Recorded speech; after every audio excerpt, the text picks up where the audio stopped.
I talked to themed entertainment designer Kathrynn Cobbs about the 3 attractions that have had the biggest influence on her and her career. You are listening to episode 402 of the Unofficial Universal Orlando podcast.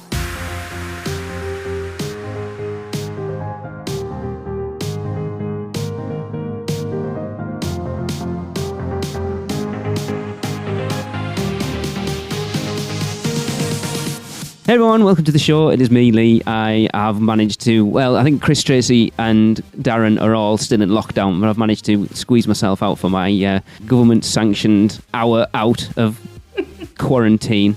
But I am joined by Kathrynn. So Kathrynn, welcome to the show. Thank you. Thanks for having me. It is good to have you on and to talk to someone other than the other two people I share my house with at the moment. I feel the same way. As lovely as they are, it's nice to see and talk to another person. It really is. So, Kathrynn, you are a themed entertainment veteran at this point, having worked in the industry for about 15 years, you said? Roughly, but in different capacities. Because I started working at Disneyland when I was 15. Wow. Yeah. So from that point on, I've been in some capacity of themed entertainment. I think that's the thing. People think theme parks, and it's become a much bigger thing. The themed entertainment industry goes way beyond theme parks at this point. Oh, yeah. And sometimes those are the fun projects, is the exhibits and the cool things that are still immersive and IP driven, but aren't necessarily a traditional theme park ride or something like that. Yeah. But yeah. Cool stuff. Is there anything, Kathrynn, that you will have worked on that our listeners will know that you're allowed to talk to us about? Yeah. So I worked on the Hunger Games, the exhibition, which toured the U.S. a couple years ago and went to Australia. There's a version of it that now permanently resides in Las Vegas, but it's a slightly modified version than the original. I had a small hand, albeit, in the Celestina Warbeck show.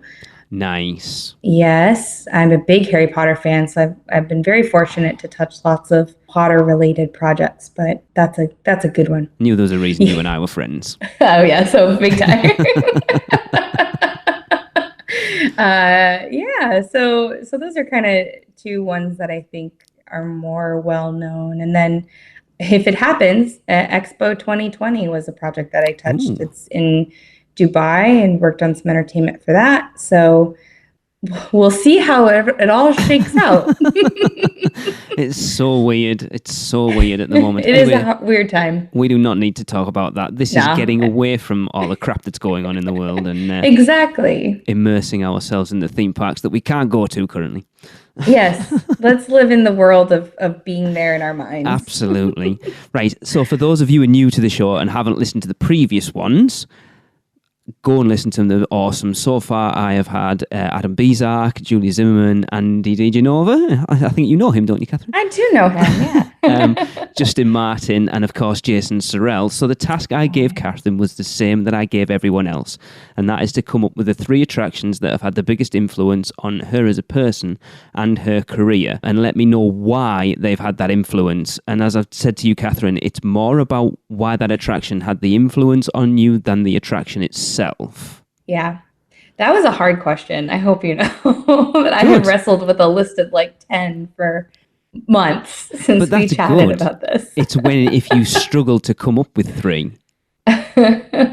That's true. As I said to you before we recorded, it's going to be very interesting because I think there's 2 attractions that everyone has had at least one on their list so far.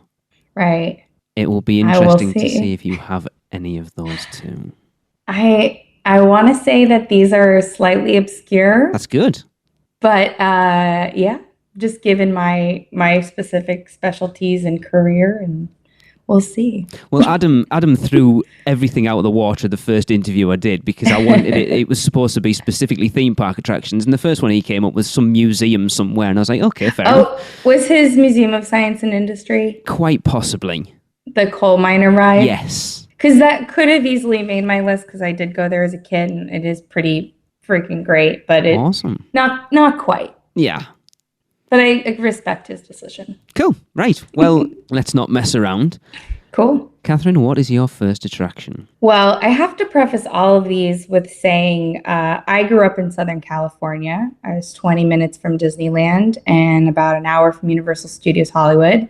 And my first trip to Florida was not until 2006. Wow. Right. So So what has influenced me over time is definitely the West Coast of the US. So you're going to notice a trend. So my very first one is the Alice in Wonderland dark ride at Disneyland. I hear many people speak very fondly of it. Yes, it is pretty awesome. And a part of why I picked it is, Disneyland being a kind of a staple of my upbringing. It was one of the three attractions that I always needed to go on whenever I was there as I was growing up. So it's not like any of the other Disney dark rides. It has something more to offer, and I feel like it's probably the most immersive of the dark rides that are at Disneyland, and does the most with scenic paint and depth and trying to change perspective, because the whole time you feel like you're going down, but you're really going up for most of it. Because you end up on the second floor of the attraction. So it's very subtle kind of how you get up to that point, and then when you kind of come down it. So I'm trying to get my head wrapped around how you could be going, feel like you're going down, but actually going up. Well, it's a lot about perspective. Yes. And I think the first kind of part of it is you go up a little bit right when you get into the ride vehicle. And then as you go into the actual dark ride, it's Alice falling down the rabbit hole into Wonderland. And the way that the show set is, the perspective takes you down, but you are still going up slightly. So I find it really fascinating just because it's completely disorienting. Yes. There are things about that attraction that I can't figure out, or I'm just too excited and immersed in everything that's happening that I don't notice after a while. And I think that this ride opened in some capacity in 1958, but in its current ride was open in 1984. It got a slight update in 2014. They added some media to it, and I think that's only really enhanced the ride. Yeah. It's a really good example too of a much older attraction getting a refresh that really truly enhanced it, as opposed to taking something away from it. And I think for us in this industry, it's important to do that. If we're enhancing a ride or we're refurbishing a ride or an attraction or show or whatever, it really has to elevate the experience and not take away from it. Yes. I think it's really easy to say, oh, we'll add some media and that will make it better. But it's, that sometimes I think kind of takes away from the immersion of it. And that's why we go to theme parks, right? To be immersed in these worlds. So. It's the one thing we talk about on the show about Universal Orlando, that they don't really look after those older attractions now, and I do understand why, but it's sad sometimes when you look at something like my favourite attraction at the parks, Men in Black, is I love that ride so much, but it is in desperate need of some TLC.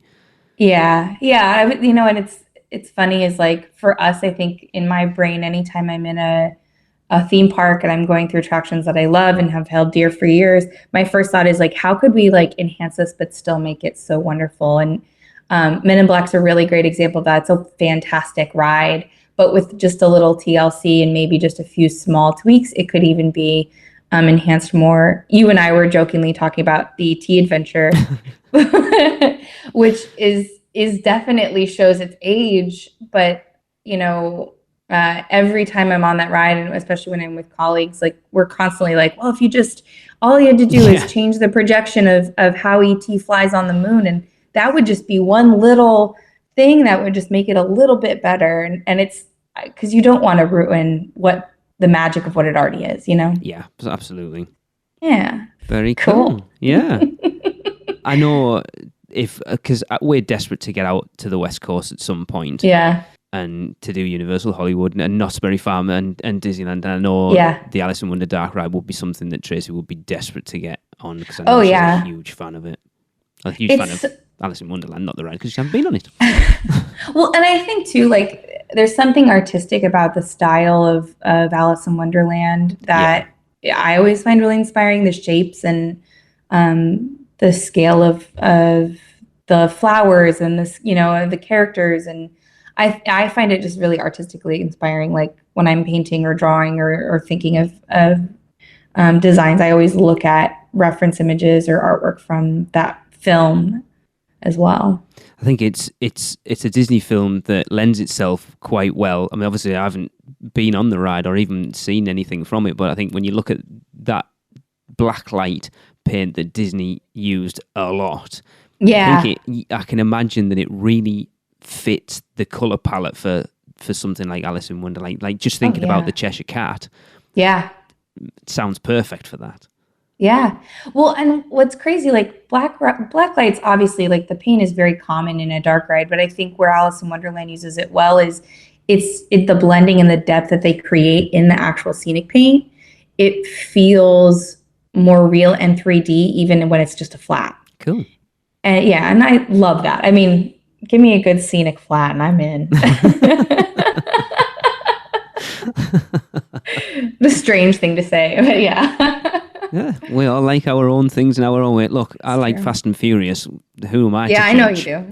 And I genuinely do at this point as well. And I'm going to own it. I don't care. Well, then you might actually like my second choice. Ooh, well, that was a great segue, by the way, Kathryn, and I will lead you into it.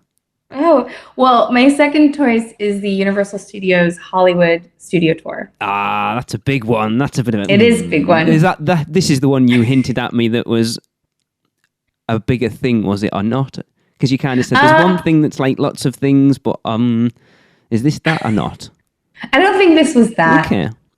I think, well, maybe it was. I don't know. I had so many things on my list when I talked to you. I just kept like trying not to give it away. But and I told you they were slightly obscure and strange, but I'm trying to fit your bill. But hey, I would have allowed you to go anywhere you want, Kathryn. At the end of the day, you're the one that leads this. It's about what influenced you. Thanks. So yeah, the studio tour has obviously another attraction that's been around a very long time and changed dramatically over different phases. I worked at USH as a performer many, many, many years ago. And Universal Hollywood was part of one of the first theme parks I've ever been to. So it holds a special place in my heart for starters. But what I love about it is it's an in-world attraction that's in the real world. Yes. And I think when we talk about Fast and Furious, sometimes I bring this point up, which is the point of the Universal Studios tour is to be part of the films, is to be part of movies and how movies are made. You go through Kong and you're immersed in this moment of the film, but then you're also told like how this was created and what went into it and what Weta did. And even the same with Jaws.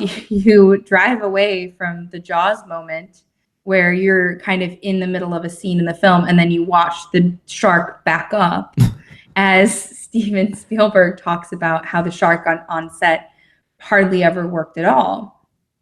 And I was part of the film industry a couple times in my life, and I did some acting, and I've been in some things, and I lived in Los Angeles, and so being part of the movie industry, I always find completely fascinating. And as somebody immersed in it, to find it fascinating is one thing, but as somebody coming to that park, just knowing the kind of glitz and glamour of the film industry, it really gives you such a realistic, almost true in many aspects, look into how movies are made and I think that's what's so cool is like it immerses you into something that is completely real. You know, we can go on a ride and live in Alice in Wonderland's like time and world and movie, but this is like now this happens every day. This is somebody's livelihood or many people's livelihoods. And I just find that so magical. Like that's such a cool opportunity that guests have when they go to USH. You know, I think a lot of the older parts of the attraction still really hold up. The whole earthquake is one of my favorite sequences. And yeah, it's been around a really long time. Yeah, and the flash flood sequence I've seen quite a few times still looks really impressive. Yeah, it always looks really impressive. And this is like such a tiny little thing, but when you go into these sound stages, there's a real attention to detail and a sense of humor. And it's what I kind of really love about Universal is there's always a sense of humor, a bit of like you're in on the joke with things. There's I want to say it's like some type of orange juice, but the ad says shake well. So when you go into the subway station in Earthquake, you see an ad, it says shake well, and there's a couple other like little like nods to like what's about to happen before the big earthquake hits. So, and having lived through many earthquakes, being a Californian, it's pretty realistic, if I would say. I mean, aside from the whole like, scenario, exploding and the roads caving in and stuff. Yeah. But the feeling of the ground shaking is pretty, it's terrifying in real life. So, why not terrify guests that way? It's an interesting one, isn't it? Because you look at like that behind the scenes of movie making thing in theme parks has pretty much disappeared at this point. Yeah.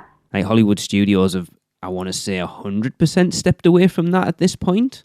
Yeah, I'd say that's probably true. I was at Disneyland Paris Hollywood Studios, I think 2 years ago, and they still had their studio tour, but it was so just stripped at this point. Things that still exist there are films no one's ever heard of. I can't remember. It's something with, somebody would know if I, and I'll hear about it later, but the dinosaurs, some dinosaur movie is like the only thing still left as part of that tour. But Universal Hollywood continues to try to enhance the tour, and I think even the Whoopi to Jimmy, like any enhancement that's been made for the most part has been, an improvement as opposed to take away from it. Well, I like Jimmy Fallon, so I think I'll be quite happy with it. It seems to be, like Tracy and I were discussing it the other day, the Race Through New York in Universal Studios Florida. We actually really like that attraction. I do too, yeah.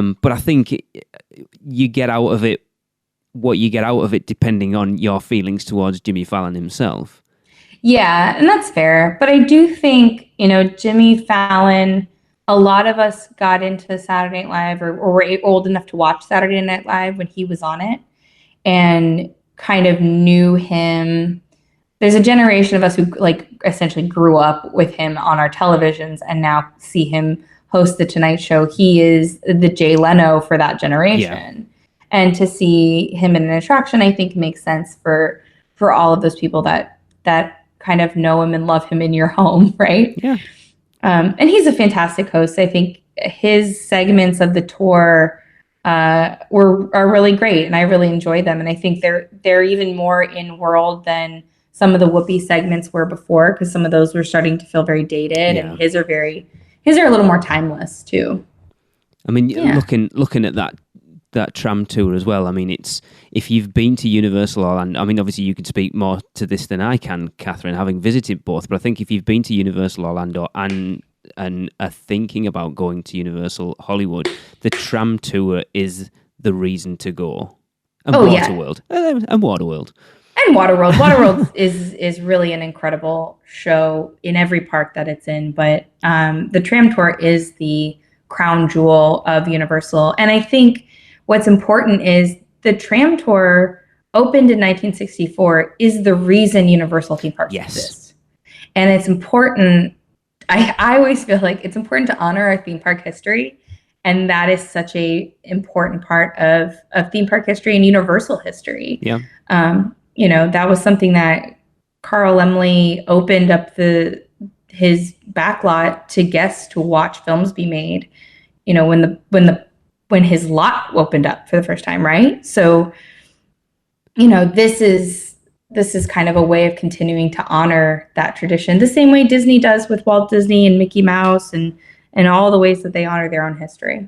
I think it's one of those attractions, like you look at everything else, like we've just mentioned, everything else is closing down and stuff like that. Mm-hmm. But I think because Universal Studios Hollywood is still an active filming location, I think that means that it'll probably be around, even though they're pulling everything down around it and building all these new attractions and stuff, like they've built the Wizarding World and now they're putting Secret Life of Pets in. I think the tram tour will still, I think you'll still see it there for a good long time yet.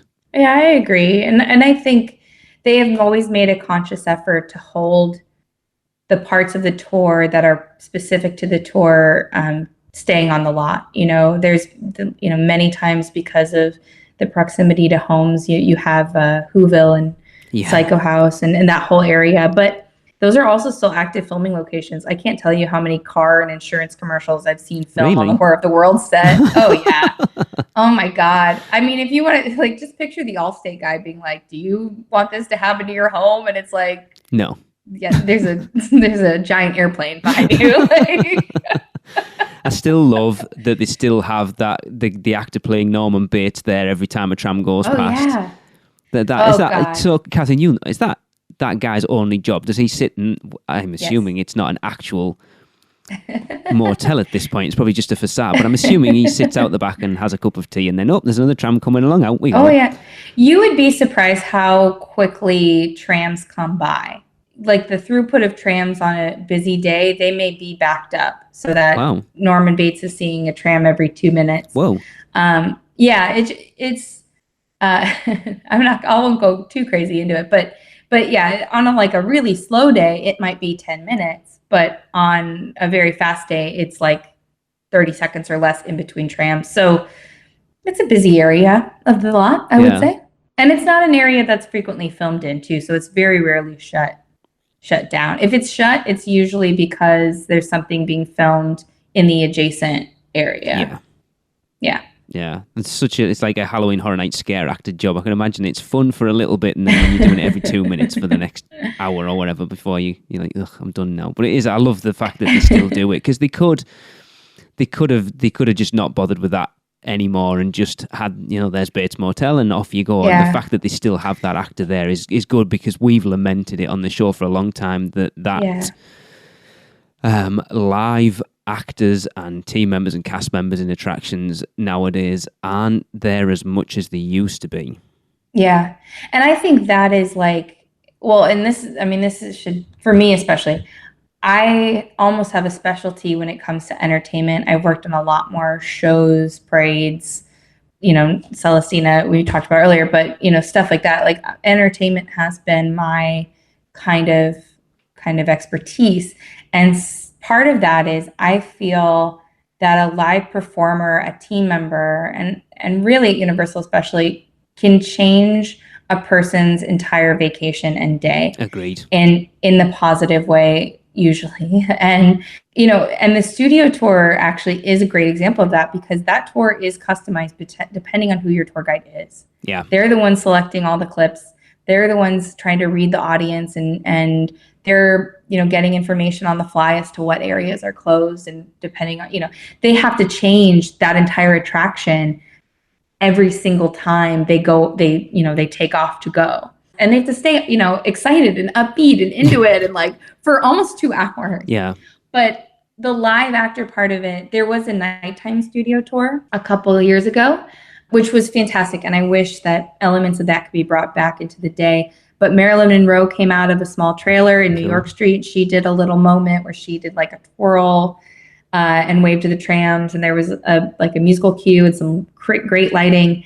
And then when you went to the little Europe area, they lit it so beautifully. And then Frankenstein came out as if he was terrorizing the town, because that's where all the monster movies were done. So you had Norman Bates as well on that tour. But, I think those elements of that tour should always stay. And I hope they do, because they really are really cool theatrical moments that you just don't expect.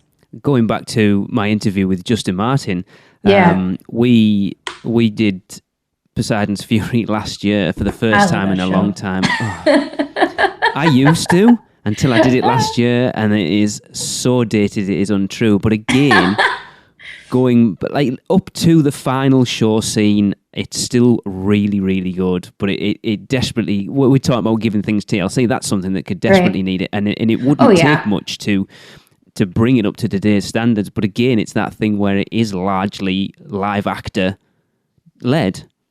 Yeah. And that's the reason I don't want to see that attraction go, because once that goes, I think that's pretty much everything at Universal Orlando horror makeup, like like an actual attraction rather than a sort of sit down show. I think that's everything. Yeah, I agree with you wholeheartedly on Science Fury. I think it's pretty cool.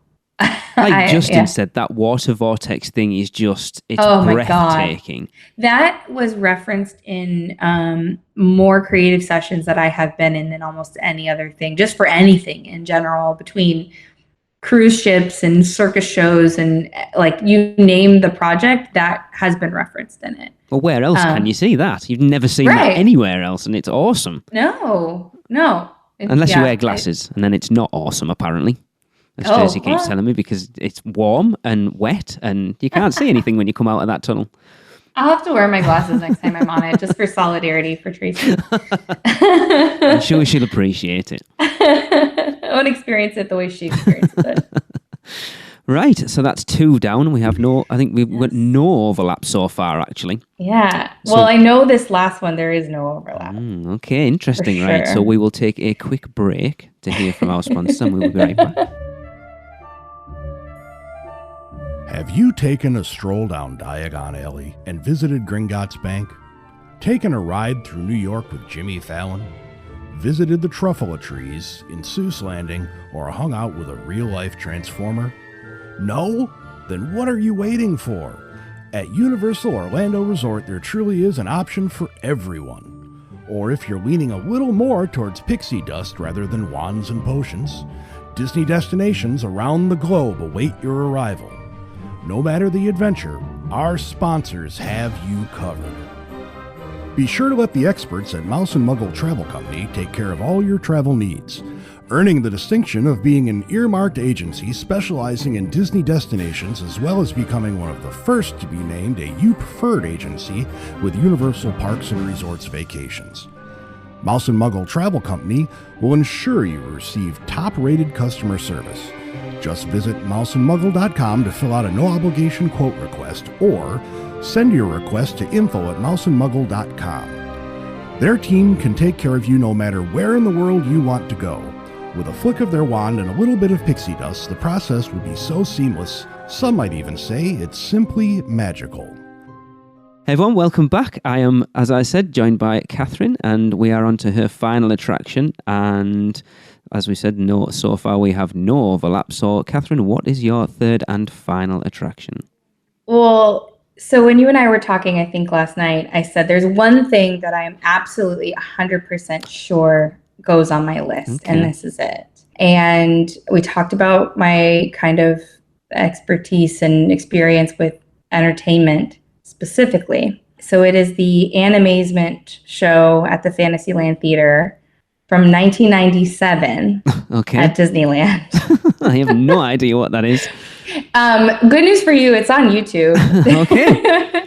Somebody has uploaded a 25-minute video of the show. And I actually recently, because everyone's kind of home and doing all sorts of questionnaires and quizzes and things like that, I've seen many of my former Disney colleagues post about this show. So I know I'm not alone.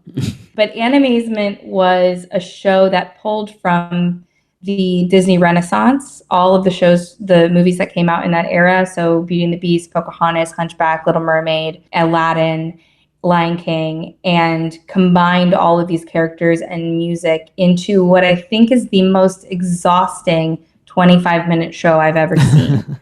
And this was a show, as a child, I would not leave the park without seeing.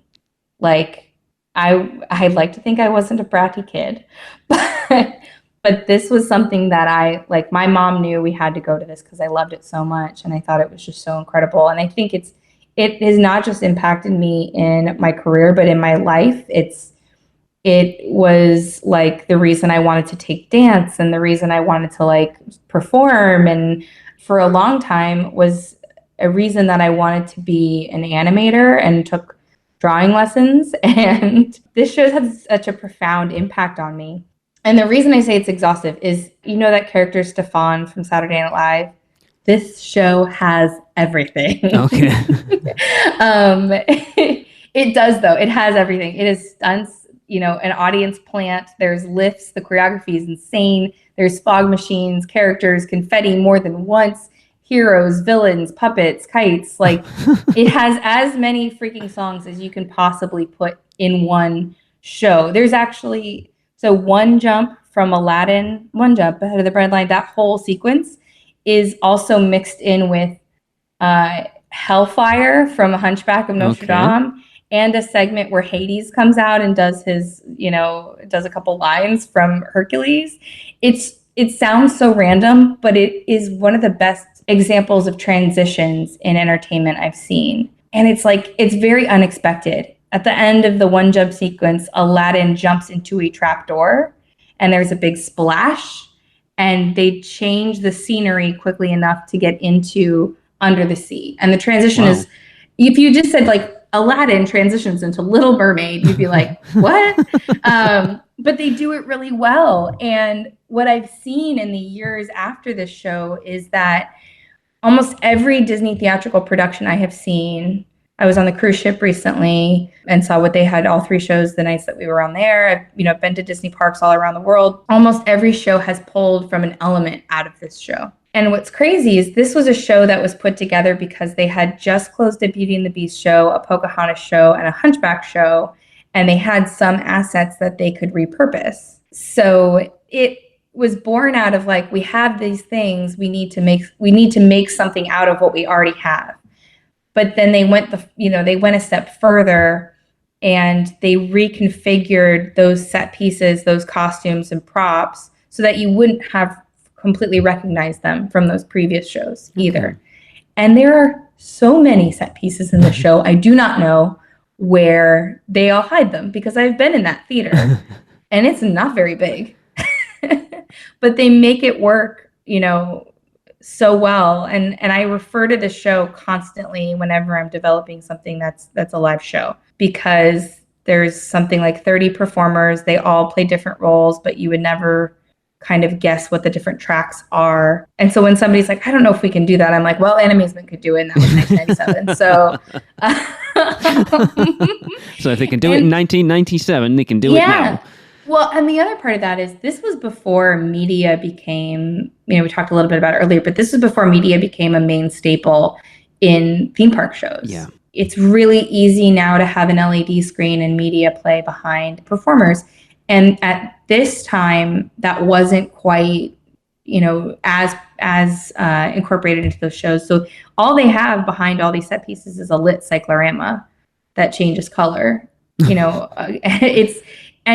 But you don't ever notice it, because the way the set pieces move and the way that they bring on other aspects of scenery, you would never know that behind that stage is literally just a big white cyc. Yeah, I'm actually watching it now as we are talking, and it's quite impressive. Isn't it? 1997. Like, the castle set opens up into like a ton of different things. It's quite impressive. It's incredible. And the fact that you think about when that show opened, it's better. I think it's better than some of the shows I have seen open on that same stage years later. It really, one of the best parts of the show, and I haven't seen it ever musically done, is there's a trio of Just Around the River Bend, Go the Distance, and Out There. Okay. And Pocahontas, Hercules, Teen Hercules, and Quasimodo do a trio together. That's a boy band. I know, right? It's very strange. But it is a really beautiful part of the show, and it shows that this show is not just like, let's hit you with every single Disney musical number that you want to see, which I feel like a lot of the shows do now. Is like, we got to have a Be Our Guest moment, got to have a One Jump moment, or a Genie song. We have to do Circle of Life. We check all these boxes. This checked those boxes before those were the boxes. Right. But it went a step further to try and incorporate other pieces musically. So Out There, at the end of the trio, Out There transitions into Topsy Turvy Day, which is another great example of why the transitions in the show are really well done. Is you just kind of wouldn't see that coming, because you would think, oh, Hunchback, now we've checked those boxes, we'll move on and somebody else will come on. No, like, it really takes time to do those transitions like well, and give each of those movies justice on stage. Yeah. It's, it's a full cast. Every musical number is a full cast. Oh, it's impressive. The costuming is impressive.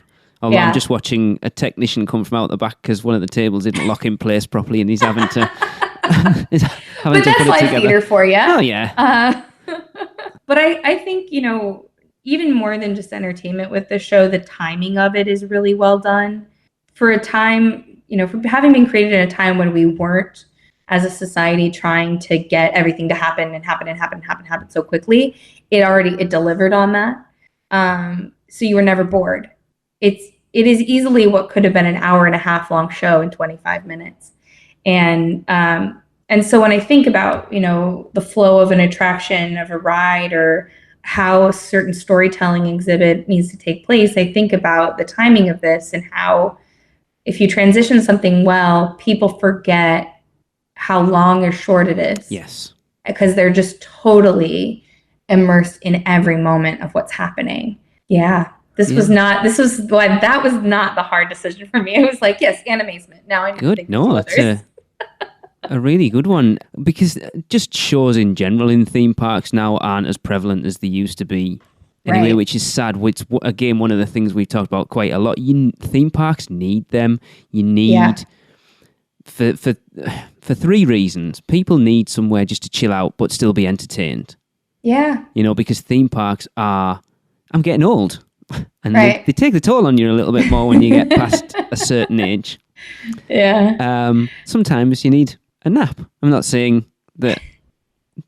We went to Epcot in February, and I found the American Adventure very enlightening. And comfortable. Nice 20-minute nap in that show. But no, nothing against the attraction itself. But sometimes you just need that, and just to be able to get out of the sun. But then also just for purely people eating, is getting people out of the lines for the attractions and giving them something to do. And there aren't many shows around so much, especially at Universal Orlando now. It's quite sad because I think we talked about it recently, that a lot of the shows at Universal now are like Celestina Warbeck.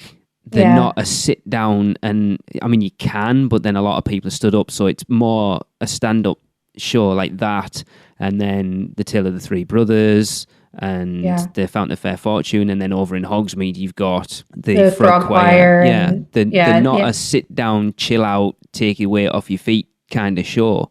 Right. And theme parks need them, and it's not something that there is a lot of about anymore, and it's sad. I'm glad that the Bourne Stuntacular looks like it's going to be in that vein, and actually looks really entertaining. Actually, I think a lot of people were kind of like, Bourne? What? And then we've seen the behind the scenes stuff and gone, do you know what? That looks really good. Yeah. Well, we talked about Waterworld too. I mean, speaking of Universal stunt shows, Waterworld is a show that 3,000 people can experience at once. And it is a very entertaining show. And it is the same kind of show where so much happens. The timing in that show is really well done, and people forget how long they're sitting there, how short they're sitting there, but they feel like they're taken away just getting to sit down for 25 minutes. Yeah, I am the person in a room in every theme park meeting that's like, but what are the shows? What are the entertainment? What is the atmosphere? Like, how can we enhance that with performers, or how can we add to that? I think Halloween Horror Nights, we talked about, I think you and I were talking about, because we both love Halloween Horror Nights, and I, that could have easily made my list as something totally different. But that was the one where I was like, does this count? And you were like, no. I think Andy tried to sneak that one in on me, and I was like, no, that's a little too broad. But, Halloween Horror Nights, if you think about it, just break down, it is multiple entertainment experiences, and people friggin' love it. And there's a reason, is like, there is a cool theatrical element to the immersive part of that. Yeah. So I would love to, and I hope that I have more opportunities to bring more entertainment to theme parks all over the world. Like, not taking just the houses and the scare zones out of it, you're right, they're just a big theatrical element, but then just look at the shows they did. Last year, Marathon of Mayhem was amazing. It was cool. Amazing. Yeah. We saw the cinematic Celebration. I keep getting it spectacular when it starts. It's Celebration now. For the first time in February. And unfortunately, because I saw Marathon of Mayhem first, I watched that and went, it was okay. Marathon of Mayhem brought me to tears. I think that's a content thing, though, right? Like, the content of Halloween Horror Nights is kind of super fun, right? So and especially that year with, Stranger Things and Ghostbusters and, Killer Clowns. That made for such a really fun show. Yeah, it really did. It was so good. But not to go back to Animazement again, but I always will. You have to take things, when you're blending different IPs or blending different stories and things like that together, you have to make sure that they blend together well. Yes. And the transitions make sense. And I think whenever you watch a show that does blend multiple pieces of content, the transitions should be one of the first things on the list to check before that thing goes out the gate. Like a show like the Cinematic Spectacular, or show even like Fantasmic at Disneyland, which is another really, Walt Disney World has a version of it, but is another show that blends a lot of different stories and IPs. The transitions have to make sense. Yes. They really do. Or it feels like this thing, now this thing, now this thing, now this thing. And that doesn't feel good as an audience member. You're kind of like, okay, we're checking boxes again. Yeah. And everyone's super aware of that nowadays, I think. Oh, yeah. I like it. 3 entirely different attractions that nobody has picked. So I'll give you the 2 attractions that are on nearly everybody's list. Are the Haunted Mansion of Pirates of the Caribbean. Everyone has those 2. Oh, for sure. And of course, you understand why, because they're awesome. Oh, yeah. Oh my God. Yes. And Pirates at Shanghai could easily have been on my list, but I just don't think it's been around long enough to make a big enough impact. Yes. But yeah, that is the prime example of what we've talked about, of taking something that's old and it's in Disneyland, it's in Walt Disney World, but then taking that premise and plussing it with today's technology and making it one of the most amazing attractions. It's that the Johnny Depp character right at the beginning where it does the thing from the Black Pearl where he goes from a person to a skeleton. Am I remembering that right? And it looks, that's right. Just like you sit there going, how the hell did they do that? And it's semi-older technology, but it still reads so well. But the other thing that ride does very well is how it blends practical set pieces with media and enhances the experience. And you never stop in front of a media screen. It's not like a stop, go. It's like everything is very well blended together. And the scale. Oh my God. My jaw dropped. My mouth was wide open the first time I rode that ride. And more often than not, it still is. And you don't even want to know how many times I've ridden it. No, I do. Yeah. When the world is in a different state of being, I live in Beijing and I have an annual pass to Shanghai Disneyland. And I'd say we probably try to go every 2 months or so, and because it's about 4 hours away, we'll stay for the weekend. So if we're there for 3 days, we will ride the ride at least twice every day that we're there, if not more times. Okay, that's a lot then. It's a lot. It's quite a lot. Who cares? Oh gosh, but I love it. So good. Awesome. Right, Kathrynn, it has been an absolute pleasure having you on. Thank you. It's been a pleasure talking to you. As always, it takes me back to February, and I wish we were back there again, but unfortunately we're not. So I know. Me too. I'd like to go back to February. My fingers are crossed for October. Same. Luckily, we're at the end of October, so I've got plenty of time to get there. So hopefully all this crap will have gone by then, and we can just get back on with our lives. Yes, I agree. So yes, that will wrap up episode 402 of the Unofficial Universal Orlando podcast. And we will end the show, as we always do, with Universal Is. And this one, I have asked Kathrynn if she will honour us with it. But of course, if you want to be involved, email us what you think Universal is to us at podcast@uuopodcast.com. And remember, that is Universal is in 3 words or less. And we will share them on the end of the show. And Kathrynn, will you please tell us what you think Universal is? I say Universal is joy. Stay safe, everyone, and we will see you next week. Guess that wraps things up for another Unofficial Universal Orlando podcast. You guys did all right. Follow us on Facebook, Instagram, Twitter, YouTube, and Pinterest, keyword UUO Podcast. Listen and subscribe to us on Apple Podcasts, Spotify, Google Podcasts, Stitcher, or anywhere podcasts are found. You can find our blog at uuopodcast.com. Send us your spews, which Lou gets your poo recordings, questions, or comments to podcast@uuopodcast.com. Check out our friends the Theme Park Duo and our awesome sponsors Mouse and Muggle Travel Company. So, until next time, don't give up your day job, say cheese, and see you later.